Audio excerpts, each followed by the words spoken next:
Why am I stagnant in my spiritual growth? You must understand that what is urgent gets my immediate attention. For example, when there is a lag experience in the body, we give immediate attention to it. The lack of oxygen kills in 4 to 6 minutes. So we keep breathing. Lack of water kills in 3 to 5 days. So we keep drinking. Lack of food kills in about 60 days. So we keep eating. But the lack of Krishna consciousness is subtle. The body shouts, but the soul within whispers. We can pass lifetimes despite feeling the emptiness circling through millions of births and deaths. So what is the solution then? Srila Rupa Goswami in his Bhakti Rasamrita Sindhu says, Adho Shraddha. Spiritual life begins with faith rooted in Shastra and grows through Sadhu Sangha, Bhajana Kriya all the way to Prema. When faith in Shastra is weak, stagnation begins and we do not experience further spiritual growth. However, when we draw inspiration from Shastra, we begin to see everything through the eyes of Scripture.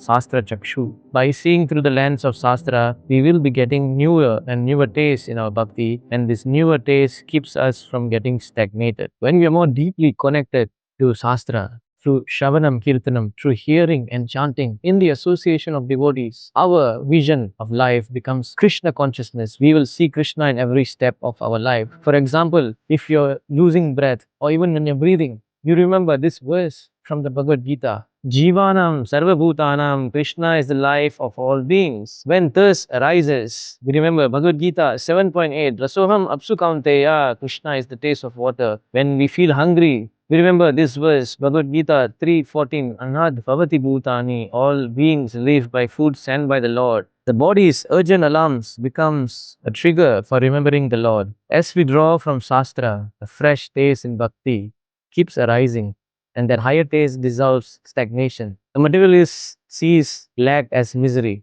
but a devotee sees lack as a reminder of God. Chanakya Pandit gives us a very important timeless lesson regarding this. He says, be satisfied with wife, food, and honest wealth, but never be satisfied with three things: the study of scriptures, the chanting of the holy names, and charity. So, from the advice of Chanakya Pandita, if we feel content in our charity, in our chanting, in our study of Shastra, and then we will always feel complacency and be stagnated. But if we find that there is always a lack in these areas, and we always try enthusiastically to improve in our reading, in our chanting, in our charity, then we will definitely progress closer to Krishna and we will avoid stagnation in our spiritual life. The root solution for all this is to go more deeper, Ado, Shraddha, into the study of scriptures, having more faith in Shastra, which energizes all the other limbs of bhakti.